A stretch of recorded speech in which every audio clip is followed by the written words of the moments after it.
वैसे बापू ये है कि हर नमाज के बाद हदीस शरीफ में कि ये दुआ पढ़ लेना, सुब्हानल्लाहिल अज़ीम व बिहम्दिही ला हौला वला कुव्वता इल्ला बिल्लाह, तो मग़फ़िरत याफ्ता उठेगा। अल्हम्दुलिल्लाह, कितना आसान है यार मग़फ़िरत करवाना, अल्लाह की रहमत कितनी बड़ी है, हम बस यार तवज्जो ही नहीं देते। मदीना। कौन? मदीना मैं। कौन? मदीना खोलिए। मैं। आप कौन भाई? मदीना खोलिए यार, बड़ा इंटरव्यू लोगे क्या यार, इतनी देर थोड़ी होती है यार। अस्सलाम वालेकुम व रहमतुल्लाह। वालेकुम सलाम व रहमतुल्लाहि व बरकातहू। इतना टाइम लगा दिया आपने यार।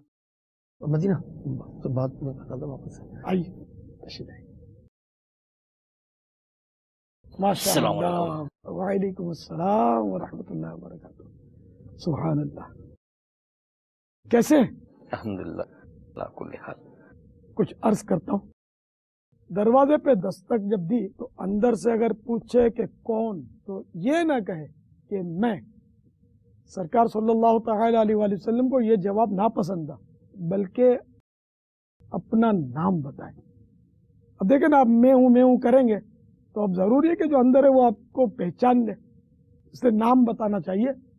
और आपने वो मदीना में हूँ, मदीना मैं। मदीना खोलिए। मैं। मदीना कहना बहुत अच्छी बात है, ठीक है ना, लेकिन इसके कहने के मौके होते हैं। अब जैसे कि कोई जा रहा है, मदीना इधर आओ, ये अंदाज नहीं है। हदीसों में कुनियत से पुकारना या नाम लेकर बुलाना ये साबित है, तो इसलिए मतलब नाम लेकर उसको मतलब बुलाया जाए, मुतवज्जे किया जाए, ये मुनासिब है। मैं माजरत ख्वाह हूँ, आपको कुछ अर्ज कर दिया। इंसान शर्मिंदा होता है क्योंकि इसकी अगर इस्लाह की बात की जाए तो अमूमन अच्छी नहीं हो लगती। ऐ रास्ते गोई क्या कहर है तू, ऐ हक की तलखी क्या जहर है तू, किसी ने कहा है ना। जज़ाकल्लाह, बहुत शुक्रिया। अल्लाह ताला आपको जज़ा है अता फरमाए। आपने इतने अच्छे मदीना फूल दिए, और इंशाअल्लाह आइंदा पूरी कोशिश करूँगा इस पर अमल करने की, और दुआ को मैं नेक भी बन जाऊँ। बाबू आप भी माफ़ फरमा दीजिए, कोई ऐसी गलती होगी माफ़ कर दीजिए। मैंने थोड़ी आपके साथ सख्ती कर ली, अब माफ़ फरमा दीजिएगा। अल्लाह इन मदनी फूलों में हम सबको अमल की तौफीक अता फरमाए।